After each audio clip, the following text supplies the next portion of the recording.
사진 좀 보시죠. 우리가 즐겨 먹는 치킨 맞습니다. 그런데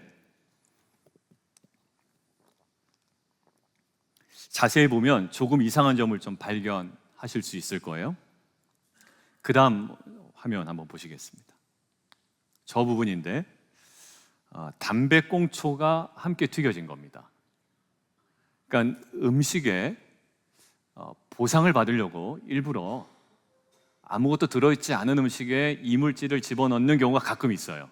그런데 저거는 저럴 수 없는 거죠. 그죠? 튀겨져 나온 거기 때문에, 그러니까 튀길 때부터 담배꽁초가 저기 들어가 있었던 겁니다. 한국의 기사에서 사진을 제가 발췌했는데요. 여러분들 저렇게 먹고 있다 여러분들 가정을 해보면 더 이상 저 후라이드 치킨을 다시 맛있게 먹을 수 있는 사람은 아마 많지 않을 겁니다. 마찬가지예요. 저희가 아무리 좋은 식재료를 가지고 음식을 만들었다 하더라도 그 위에 먹지 못할 재를 막 뿌리면 먹을 수 없는 음식이 되어버립니다. 사람도 마찬가지인 것 같아요. 수많은 칭찬을 우리가 듣더라도 그 위에 단 한 번의 험담이 놓이는 순간 그날의 기분은 거의 흙탕물이 되어져 버립니다. 그날 들었던 모든 칭찬이 있습니다. 그래서 꽤나 괜찮은 하루가 될 것이라고 생각을 했는데 한 번의 그 험담으로 인해 더 이상 도무지 재상이 안 되는 쓸모없는 하루가 되어버리는 경우가 많습니다. 여러분들 근데 이 말 때문에 하루만 고장나면 다행인데 어떤 말은 몇 개월 몇 년을 갑니다. 그래서 잊을만 하면 떠오르고 잊을만 하면 떠올라서 우리의 삶을 계속 헤어짚고 다닐 때도 있습니다. 어떤 말은 사실 평생 잊혀지지 않는 말도 있습니다. 매년 돌아오는 계절, 그 시즌만 되면 인생이 송두리째 흔들리는 그런 어려움을 겪고 있는 분들도 사실 계십니다. 여러분들 그런데요, 사람이 너무나도 악한 것이 솔직함을 방패 삼아 험담을 내뱉는 사람들이 적지 않습니다. 이런 사람이 생각보다 많습니다. 나는 해야 할 말은 하는 사람이야 라는 말로 본인이 마치 정의의 편에 온전히 서 있는 것처럼 고개를 바짝 치켜드는 분도 있습니다. 그리고 다 너를 위해 하는 말이야 라는 말로 험담을 또 예쁘게 포장하는 경우도 있습니다. 그런데요, 사람은 굉장히 예민해서 다 알아차려 버립니다. 성의 없는 칭찬도 사실 굉장한 상처가 됩니다. 그냥 성의 없는 칭찬, 굉장히 기분 나쁠 때 있죠. 그리고 성의 없는 피드백, 험담, 평생 가슴에 박힐 수가 있습니다. 금주에 성경 공부 제자 훈련이 시작이 되었습니다. 근데 수업을 마치고 우리 한 성도님 가정과 이제 주차장에서 일상적인 대화를 나누는데 이런 얘기를 듣게 됐어요. 누군가의 아무 생각 없는, 진짜예요, 그냥 성의 없는 지나가는 말 한마디로 상처를 받았다는 경험을 듣게 되었습니다. 제가 물어봤습니다. 누구냐고. 네, 역시 그분이 얘기를 안 해주시더라고요. 목사님 비밀입니다 라는 거예요. 굳이 뭐 말해 주실 필요는 없죠, 저에게. 그래서 또 피스메이커 시간에 우리가 나눴지만 또 이제 앞으로 이제 세미나가 시작이 되겠지만 사람이 주는 피드백도 뭐가 중요하다? 그 다음 화면 보겠습니다. 장소, 시간, 방식이 중요하다라는 거예요. 여러분들 우리가 이렇게 사람 많은 데서 피드백을 확 줘버리면 어떻게 됩니까? 그 사람 무한하겠죠. 장소 중요한 거예요. 내용보다 더 중요한 건요, 장소, 시간, 그리고 방식입니다. 성경에서 뭐라 그러나요? 누군가 정확하게 잘못한 것 같아요. 그때 어떻게 하라고요? 한두 사람이 찾아가서 먼저 권면하라는 거예요. 먼저 조용히 권면하는 겁니다. 여러분들 실리콘밸리에서도요, 피드백을 주는 원칙 중에 중요한 원칙이 바로 저 시간이에요. 출근하자마자 일하기 전에 피드백을 줘라? 아니면 오후 4시에 피드백을 줘라? 오후 4시입니다. 왜냐하면 출근했는데 피드백을 확 강하게 줘버리면요, 그 생각을 하느라고 업무에 집중할 수가 없게 됩니다. 근데 퇴근하기 전 1시간 전 오후 4시 정도의 피드백을 주면 본인이 집으로 돌아갈 때 돌아가 나서 그것들을 곰곰이 생각해 보게 된다라는 거예요. 여러분들 실리콘밸리에서도 중요하게 생각합니다. 장소, 시간 방식이에요. 아무리 듣기 좋은 것도 방식이 또 그 장소가 적절하지 못하면 여러분들 사람 굉장히 상처 주게 되고요, 기분 나쁘게 만드는 거죠. 할 말은 하고 살아야 된다, 말을 해 라는 주변 사람의 무분별한 충동에 가끔 있어요. 그거 다 말해야 되는 거야. 맞아요. 그런데 부적절한 장소와 시간에서 무례한 방식으로 이야기하다가 관계에 상처 주는 경우 많이 봤습니다. 여러분들, 지금 엘리야는 어떤 걸까요? 그냥 무의식적으로 행한 말이 아니라요, 이 자기를 향해 아예 대놓고 직접적으로 쏘아붙이는 아방의 아내였던 이세벨의 독설과 저주에 완전히 무너진 상태입니다. 850대 1의 영적 전투에서 승리했거든요. 450명의 바알 선지자가 있었어요. 그리고 400명의 아세라 선지자가 있었어요. 더해보니까 850명이에요. 이 850명과 이 홀몸 엘리야 선지자가 싸웠는데요, 이겼습니다. 얼마나 기세등등하겠어요? 근데 이 이세벨의 아이 대놓고 하는 이 저주 때문에 완전히 와르르 무너집니다. 자, 저주의 내용을 함께 볼까요? 보겠습니다. 시작. 이세벨이 사신을 엘리야에게 보내어 이르되 내가 내일 이맘때에는 반드시 내 생명을 저 사람들 중 한 사람의 생명과 같게 하리라. 그렇게 하지 아니하면 신들이 내게 벌 위에 벌을 내림이 마땅하니라 한지라.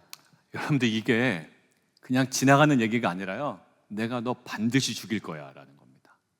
그러니까 이렇게 돌려서 얘기하는 것도 아니라 너 죽일 거고, 내가 너 죽이지 못하면 내가 오히려 벌을 받을 거야 라는 내용입니다. 이 이세벨의 한마디에 엘리야가 로뎀 나무에 완전히 주저앉아서 자신의 생명을 거두어 가십시오 라고 하나님 앞에 신음하고 무너진 상태입니다. 엘리야는 어떤 사람일까요? 북이스라엘의 선지자입니다. 우상으로 완전히 무너져 내렸거든요. 우상으로 무너져 내린 북이스라엘, 다시금 회복시켜야 되는, 그리고 이스라엘을 다시 제자 삼아야 되는, 그들을 일으켜 세워야 되는 사명이 있는 자예요. 근데 지금 뭐 하고 있나요? 이 사명이 있는 자가, 북이스라엘을 제자 삼아야 되는 자가 지금 나 못하겠다고, 죽겠다고 머물러 있는 겁니다. 마찬가지예요. 저와 여러분도 엘리야가 850대 1의 그 영적 전투에서 승리한 것처럼 때로는 저희가 사역에서 굉장한 성취감을 누릴 때도 있습니다. 남들의 칭찬도 많이 받을 때도 있죠. 그런데 누군가의 성의 없는 피드백, 어설픈 칭찬으로 더 나아가서 작정하고 퍼부은 험담으로 완전히 뒤흔들릴 때도 있습니다. 그런데 그것을 돌파하고 엘리야가 사명을 감당했던 것처럼 저와 여러분도 마찬가지입니다. 그래서 오늘은 제자 삼는 제자의 삶 시드 세 번째 시간인데, 세미한 소리로 우리를 회복시키시는 그 하나님의 은혜를 우리가 함께 나눌 거예요. 그래서 오늘 예배 후에는 이렇게 좀 저희가 변화되었으면 좋겠습니다. 각자의 포기했던 로뎀 나무에서 벌떡 일어나 하나님의 산 호렙에 이르러 세미한 소리로 인해 제자 삼는 사명으로 다시금 세워지는 시간 되기를 주님의 이름으로 축원드립니다. 자, 그러면 오늘 무엇에 대해서 볼 거냐면, 세미한 소리의 의미가 무엇인지 오늘 두 가지로 함께 나눠볼 겁니다. 그냥 조용한 소리인가, 그 세미한 소리의 그 본질, 의미가 무엇인지를 함께 보겠습니다. 자, 첫 번째 함께 볼까요? 읽겠습니다. 시작. 과거의 방식이 아닌 궁극적 방식으로. 여러분들 졸리세요 좀? 소리를 좀 더 높일까요 제가? 아니요? 괜찮죠? 또 높이면 좀 약간 시끄럽죠? 예. 설교자가 좀 적절하게 시끄럽게 해야지 막 처음부터 끝까지 제가 강하게 하면 또 이게 모노톤이 돼서 힘들기 때문에. 자, 오늘 본문을 읽는데 우리가 알던 교리와 상충되는 표현이 발견됐어요. 근데 어떤 부분이세요? 우리가 너무 잘 알고 있는 교리와 너무 상충되는 표현이 오늘 있더라고요. 자, 11절인데요. 자막 보세요. 바람 가운데 계시지 아니하며. 또 11절에 읽어볼까요? 시작. 지진 가운데도 계시지 아니하며. 12절인데요. 함께 읽겠습니다. 시작. 불 가운데에도 계시지 아니하더니. 결국 하나님께서 바람과 지진과 불 가운데 계시지 아니하였다라는 거예요. 자, 이런 질문이 생겼습니다. 다음 페이지 한번 보시죠. 하나님은 어느 곳에나 계시는 무소부재하신 하나님이라고 우리는 배웠거든요. 안 계신 곳이 없다고 배웠는데, 자, 그런데 바람에도 안 계시고 지진에도 안 계시고 불에도 계시지 않았다라는 거예요. 여러분들, 우리가 문학적 표현으로 어떤 표현이 있냐면 하나님은 어디에도 계시다? 하늘 끝에도 계시다. 그리고 바다 끝에도 계시다. 그리고 우주의 끝이 정말 있는지 모르겠지만 우주의 끝에도 계시다. 더 친밀한 건 뭐냐면 우리의 고통스러운 심연 깊숙한 곳에도 계시다.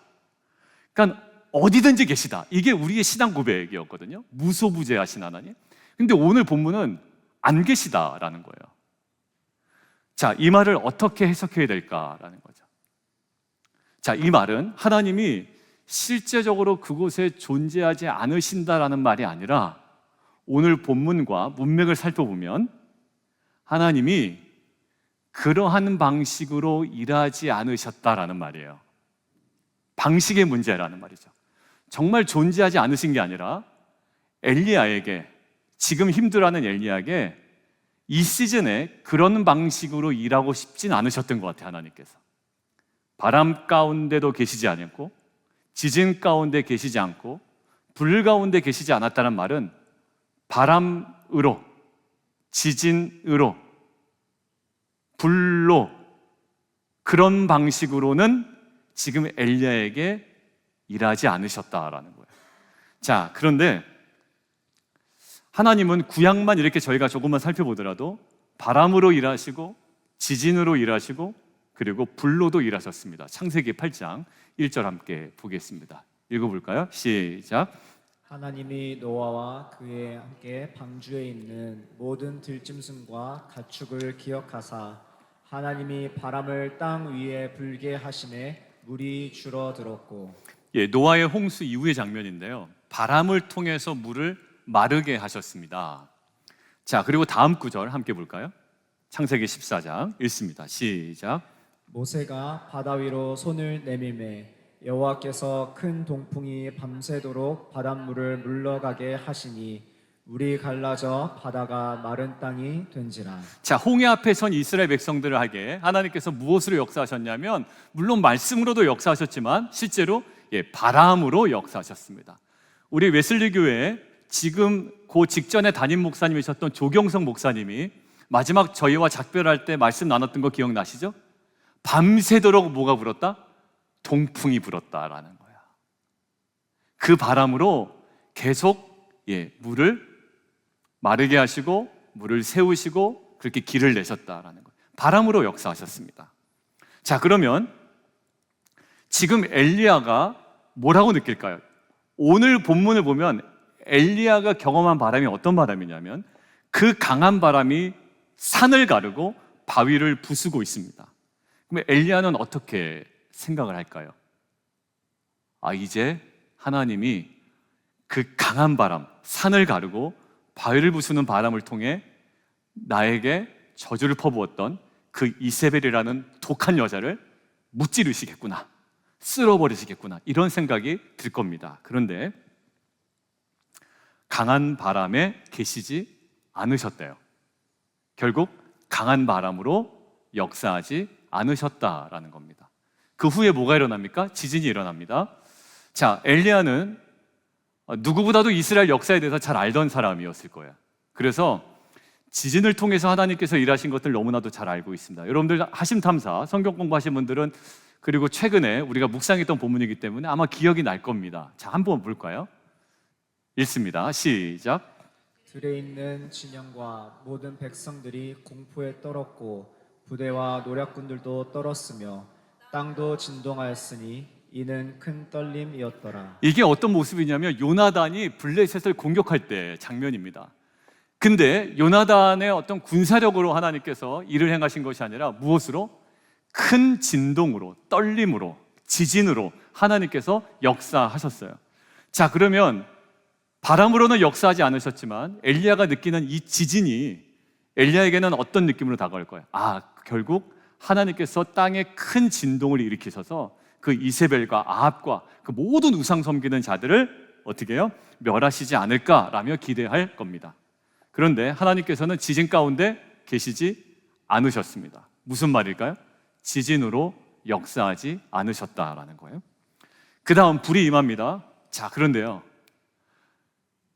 엘리야에게는 이 불이 너무나도 가깝게 느껴집니다. 왜 그럴까요?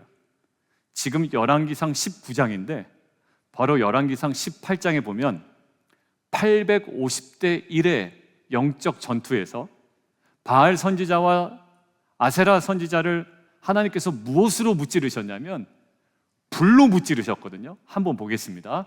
읽습니다. 시작. 이에 여호와의 불이 내려서 번제물과 나무와 돌과 흙을 태우고 또 도랑에 물을 핥은지라. 예, 하나님께서 이렇게 역사하셨단 말이에요. 그러면 엘리야는 이 정도에서는 이제 확신을 했겠죠.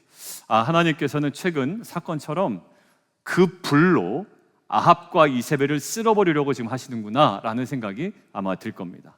그런데 오늘 본문의 결론, 하나님께서는 불에도 계시지 않았습니다. 결국 불을 통해 역사하지 않으셨다라는 말이에요. 이것들을 묵상하는데 결국 이세벨이라는 한 여자에게 깊은 상처를 받고 로뎀나무에 앉아서 모든 것들을 포기할 정도로 무너졌던 이 엘리야를 위해서 하나님은 바람이나 지진이나 불로 역사하실 수 있음에도 불구하고 오히려 주변 상황을 전복시키는 방식으로 역사하지 않으셨다는 거예요. 철저하게 지금 엘리야에게 어떤 방식으로 역사하십니까? 엘리야 내면을 향하여 세미한 소리를 들려주심으로 역사하십니다. 여러분들, 우리는 어떤 마음이 있냐면 하나님, 저에게 독서를 퍼부었던 저 사람 바람이나 지진이나 불로 정말 때려 부숴주시고 쓸어버려 두시고 무너지게 하시고 파괴되게 해주시고 뭐 이렇게 하죠. 그리고 기적적인 일이 가끔 벌어질 때도 있습니다. 지나가다 코가 깨지기도 하고 말이죠. 근데 하나님은 지금 이 시즌의 엘리야에게 그런 방식으로 절대 일하신 것이 아니라 상황을 전복시키는 방식이 아니라 그 당사자인 엘리야의 내면에 세미한 소리를 들려주심으로 이것들을 뛰어넘도록 하셨다라는 거예요. 이것은 어떤 방식이냐면 창세기에 혼돈과 어둠과 공허가 있었던 세상에 빛이 있으라 하시고 말씀하시며 그 질서를 부여하시고 하나님의 창조를 이루어 가셨던 하나님의 창조의 역사의 방법과 동일합니다. 뭘 이렇게 만드신 게 아니에요? 하나님의 창조의 역사의 가장 핵심이 뭐라고요? 말씀 창조였습니다. 가장 궁극적인 하나님의 질서를 부여하시는 방식, 창조하시는 방식. 저와 여러분들의 자녀가 인생의 질서가 부여될 때는 뭘까요? 그 인생 가운데 말씀이 온전히 선포되어지고 묵상되어질 때. 우리 한돌 큐티큐티 하죠? 아이들 하면은 해서 막 배지 달고 있죠, 요즘에. 네. 아이들의 인생에 말씀이 온전히 들어가고 묵상되어지고 그게 심겨질 때 그 말씀이 그들의 인생에 질서를 부여하는 능력이 됩니다. 그리고 그들의 인생이 이제 우선순위가 무엇인지, 무엇이 하나님을 경외하는 것인지, 무엇이 인생인지를 알게 되고 이제 그 안에 질서 잡힌 새로운 창조된 인생으로 살아가게 됩니다. 여러분들, 결국 우리는 과거의 경험과 우리의 바램을 투영시켜서 가장 손쉽고 확실한 방법으로 하나님께서 역사하셨으면 좋겠다라고 생각할 때가 있습니다. 나를 대적하는 자는 하나님께서 길 가다가 코가 깨지게 하시고 그 사람 사업도 괜히 어렵게 하시고 그 사람의 가정과 그 사람의 자녀와 그 신상에 어려움이 생기게 하시고 뭐 이런 등등의 생각할 때가 있습니다. 불로, 바람으로, 막 지진으로 하나님 정말 그 가정 혼내주십시오, 막 이런. 우리들은 착해서 그런 기도 안 하시죠? 막 그렇게 할 때도 있어요. 그러나 하나님께서는 그렇게는 우리가 잘 기도 안 하니까 좀 실제감 있는 기도를 한번 생각해 볼까요? 저 김정은을, 북한의 그 김정은을 불로, 바람으로, 막 지진으로 하나님 깨부셔 주옵소서. 무찌르자 공산당 해가지고 오늘날 막 벼락이 내려가지고 김정은이 벼락 맞아 막 죽고 막 이런 일을 우리는 꿈꾸지만 김정은이 시퍼렇게 살아있단 말이에요. 계속 쏘아붙이고 있고 뭐 오물투척한다 그러고 말이죠. 그런데 하나님께서는 그런 김정은을 향해서 뭔가 행하는 것이 아니라 그것 때문에 열받아 있고 무너지고 싶은 우리 대한민국과 또 이 교포사회의 많은 우리 한국 분들에게 어떻게 해요? 내면에 뭔가 말씀하신다. 우리 눈앞의 대적을 사라지게 하실 때도 있지만 오히려 상처 입은 우리의 내면에 말씀하시는 방식으로 우리를 회복시킬 때가 더 많다라는 거예요. 저 사람이 정말 코가 깨지면 좋을 것 같은데 아니라 오히려 그 사람의 코가 깨지면 좋겠다고 안타까워하고 오히려 그 사람 말 때문에 무너졌던 나의 심령에 오히려 하나님께서 세미한 음성으로 말씀하시면서 나를 회복시켜 가더라라는 거예요. 여러분들 사도 바울 한번 이야기를 해보겠습니다. 사도 바울은 사역 속에 많은 상처를 받은 사람이에요. 어떤 상처가 있냐면 아볼로는 좀 유학파라서 설교를 좀 세련되게 한 모양입니다. 그런데 아볼로와는 다르게 사도 바울은 설교가 썩 좋진 않았던 거예요. 편지는 잘 썼는데 글은 잘 썼는데 설교가 조금 답답했던 모양이에요. 그러니까 사람들이 고린도전서 후서를 보면 제가 편지를 쓸 때는 이렇게 힘있게 쓰지만 실제로 설교하는 거 들어보면 별거 아니야 뭐 이런 얘기합니다. 그래서 무엇을 자꾸 부정하냐면 사도 바울의 사도권을 부정합니다. 그러니까 지금으로 따지면 야 설교도 못하는 게 저게 목사냐? 이러면서 사도 바울의 사도권을 부정하는 거예요. 그러니까 사도 바울이요 엄청 상처를 많이 받습니다. 근데 하심탐사에 고린도전서 후서를 우리가 같이 읽어내려가면서 이 부분을 디테일하게 보죠. 다른 것들을 오히려 읽지 않다가 제가 재미삼아라서라도 이 부분도 제가 꼭 읽고 가는 부분이 고린도전서 후서였어요. 얼마나 사도 바울을 못 잡아먹어서 안달인지 몰라요. 설교도 못하는 게 무슨 사도라고 목사라고 이렇게 하는 거예요. 나중에는요 많은 사람들이 바울을 떠납니다. 그 디모데후서를 보면 굉장히 많은 상처를 받았어요. 그런데 그가 그 모든 것들을 끝까지 상처 가운데 감당할 수 있었던 이유는 상처를 줬던 사람들이 때마다 와서 사과를 했기 때문이 아닙니다. 아니요, 그 사람들 사과할 마음도 없었고요. 왜 우리가 사과를 해야 되라는 이유도 몰랐던 자들이에요.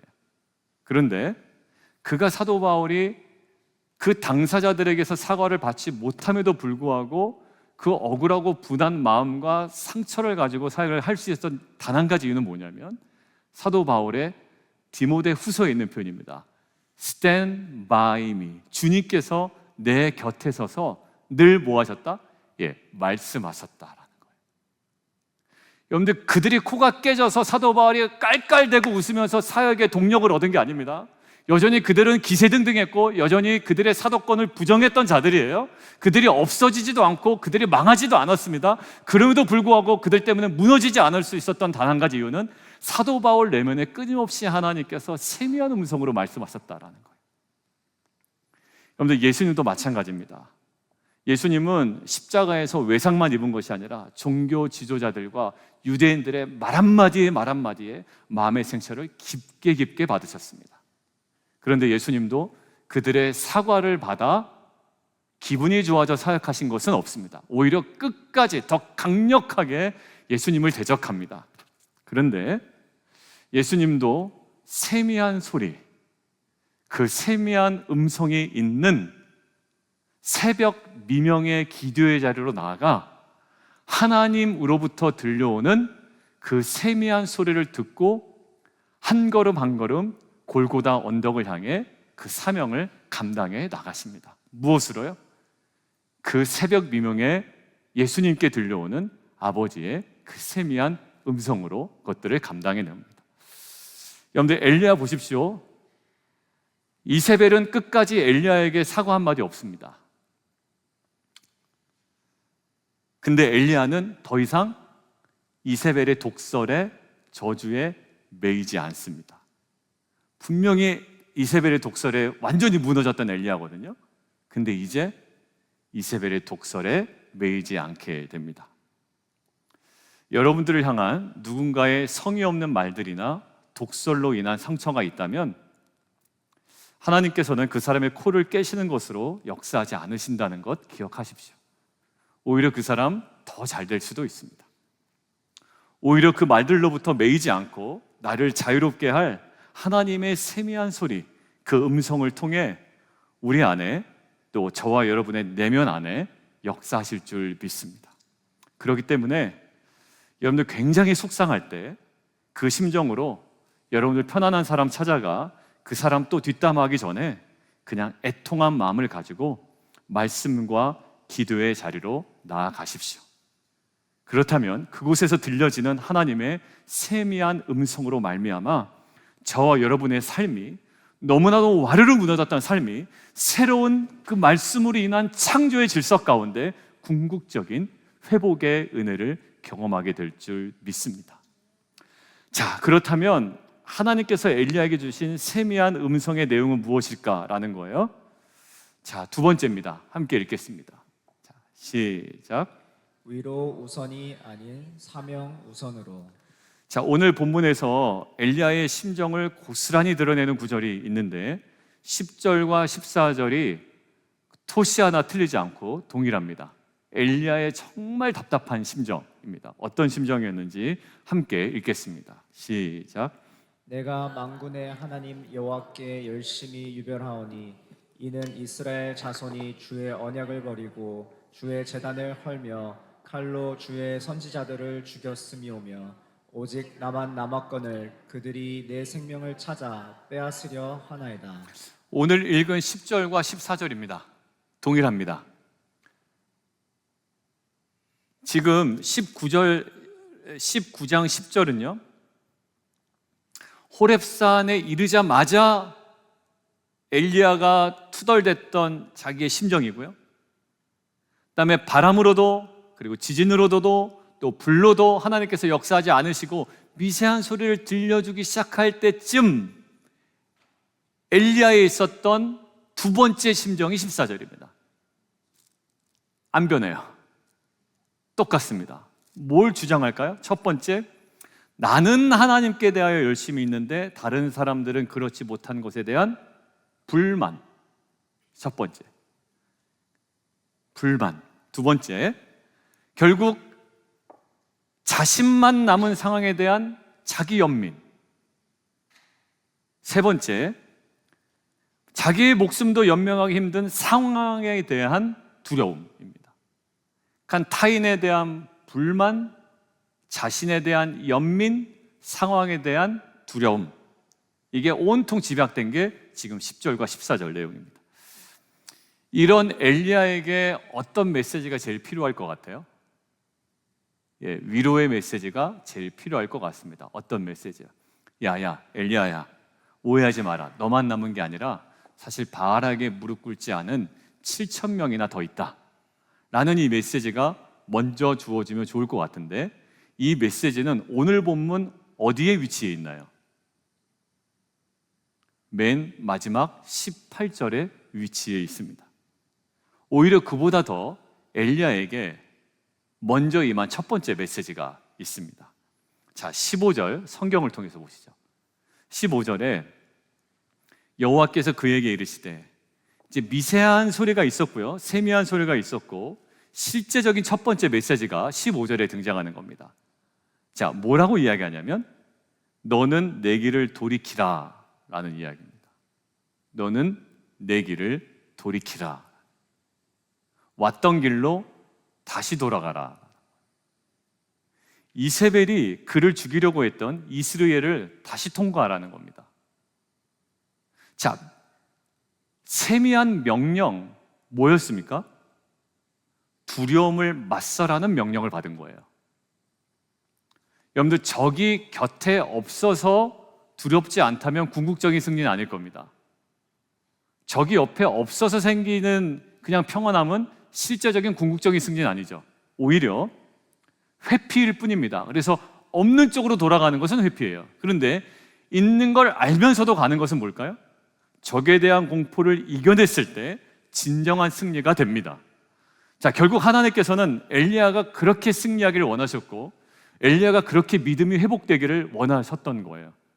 그렇다면 구체적인 어떤 방식과 어떤 명령과 어떤 부르심이었나라는 거 보겠습니다. 이세벨을 있는 이스라엘로 다시 돌아가야 되는 거예요. 다시 대면해야 되는 겁니다. 너무 힘든 일이었을 거예요. 그런데 그를 만나 사과를 받아내는 방식은 더더욱 아니었습니다.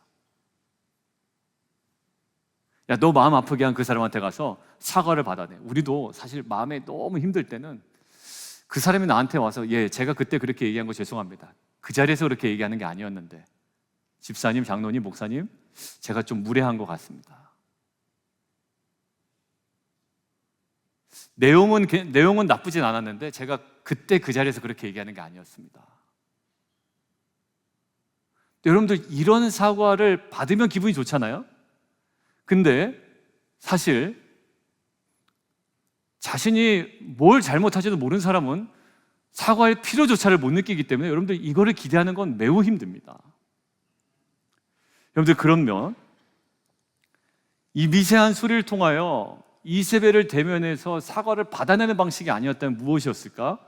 자, 이스라엘을 통과해서 다메섹으로 가서 15절 한번 볼까요? 있습니다. 15절, 하사엘에게 기름을 부어 왕이 되게 하고, 그죠? 그 다음 자막 보실까요? 또 어떻게 되어 있나요? 예후에게 기름을 부어 왕이 되게 하고. 어떤 왕? 이스라엘의 왕이 되게 하고. 그 다음에요, 엘리사에게 기름을 부어 자기를 대신한 선지자가 되게 하고. 자, 지금 이세벨의 말 한마디 때문에 완전히 무너져 내린 이 엘리야에게 뭐 하라고 합니까? 기름 부어 왕이 되게 하고, 기름 부어 왕이 되게 하고, 기름 부어 너를 대신한 선지자가 되게 하래요.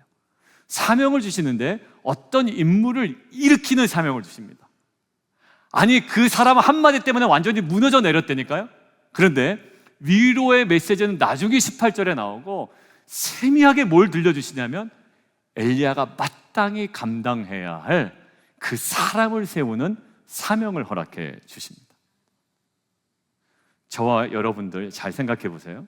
누군가의 성의 없는 훈계, 피드백, 그런 칭찬으로 흔들리고 무너짐을 경험합니다.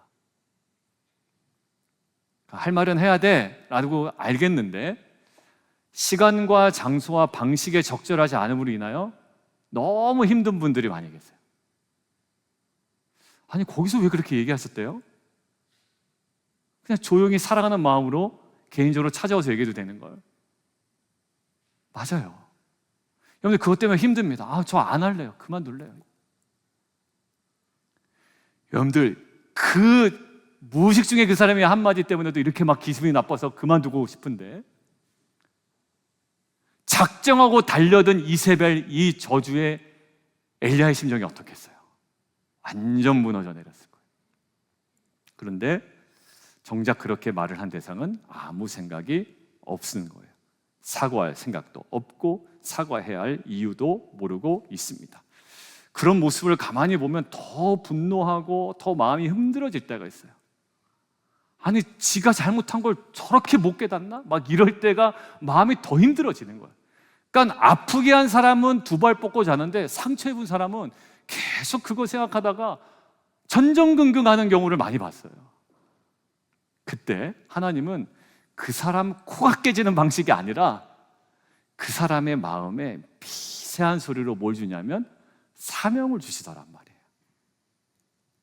사도 바울도 뭐 때문에 힘들었다고요?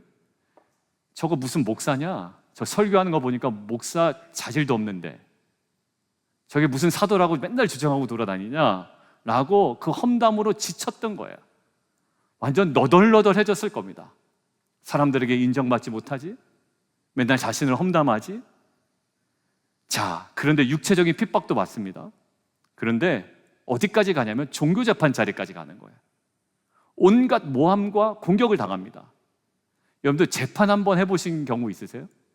저는 성도님 중에 몇 분이 재판에 이제 좀 이렇게 연루되고 또 본인들이 진행하고 있는 분들도 계셔서 옆에서 보면 재판에 연루되면 사실 인생이 무지 힘들어집니다.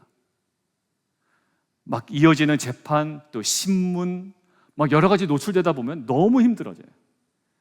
여러분들 사도 바울은 지금 계속 재판을 가야 되고 신문을 받고 자기를 변호해야 되고 또 온갖 모함과 공격을 당해야 됩니다. 여러분들 얼마나 어렵겠어요, 마음이. 그런데 사도 바울이 그들로 하여금 하나 사과를 받아내면서 그 사역을 감당하지 않았더라는 거 확인됩니다. 여러분들 그 사람들은 늘 기세등등했어요. 사도 바울을 욕하는 사람들은요 늘 기세등등했던 사람들이에요. 근데 사도 바울이 그것들을 어떻게 극복했을까? 늘 그때마다 세미한 음성으로 사명을 주십니다. 한번 볼게요. 사도행전 23장, 이때도 재판받을 때예요. 또 끌려가서 또 재판받을 때입니다. 근데 하나님께서 야 기다려라, 내일 하루가 지나면 저놈들 코가 깨지던 뭐 넘어져서 그냥 어디가 터지건 내가 손을 봐줄 게가 아니라 하나님께서 그냥 사도 바울에게 이렇게 찾아오셔서 말씀하십니다. 읽어보겠습니다. 시작. 그날 밤에 주께서 바울 곁에 서서 이르시되 담대하라, 내가 예루살렘에서 나의 일을 증언한 것 같이 로마에서도 증언하여야 하리라 하시니라. 예, 그래서 사도 바울은요 아무도 듣지 못했지만 자신에게 임한 세미한 소리, 음성을 통해 흔들렸던 그 인생이 더욱더 사명 앞에 견고해지는 인생이 됩니다. 그들이 사과해서요? 아니요, 그들 사과할 생각 전혀 없습니다.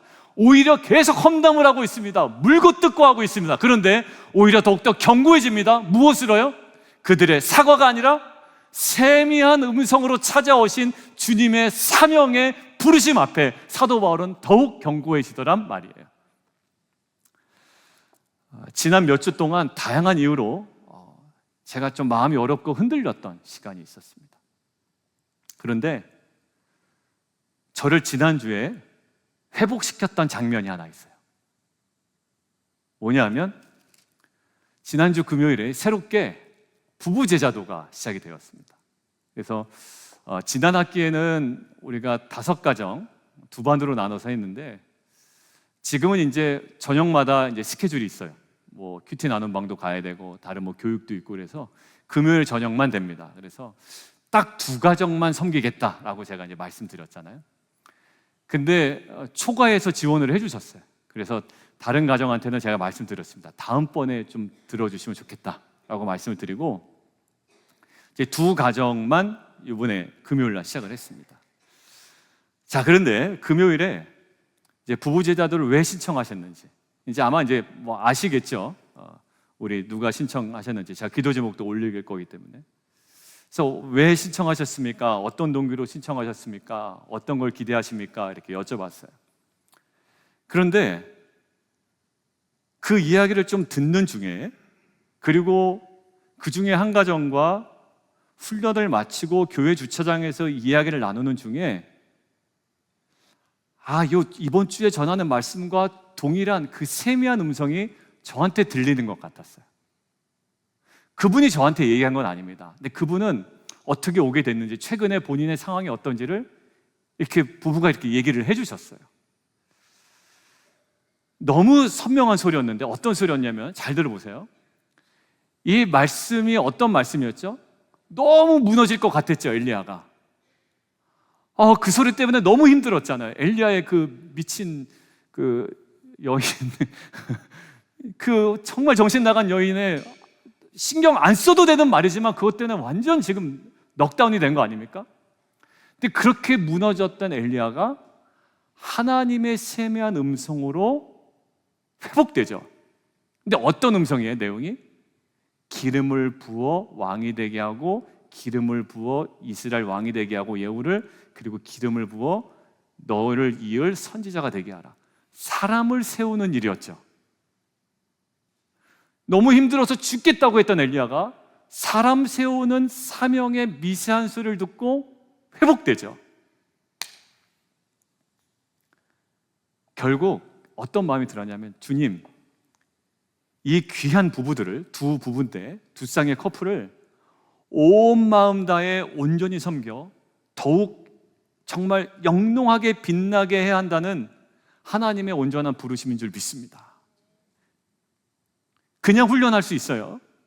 그렇지만 하나님께서 너무 답답해하고 무너졌던 엘리야에게 하사엘에게 기름 붓고 예후에게 기름 붓고 엘리사에게 기름 부어 세워라 라는 것이 엘리야를 회복시킨 메시지였던 것처럼, 몇 주 동안 계속 해결되지 않아 제 안에 힘들었던 것이 두 쌍의 이 부부들을 통해서 하나님께서 저에게 주시는 말씀, 미세한 소리, 저 부부들을 더욱더 빛나게 해라, 아름답게 해라, 영롱하게 하라, 온전히 함께 세워져라, 이걸로 들리니까요, 제 안에 그래도 또 무너지겠지만 회복이 되는 거예요. 그러면서 제 안에 이런 마음이 들었습니다.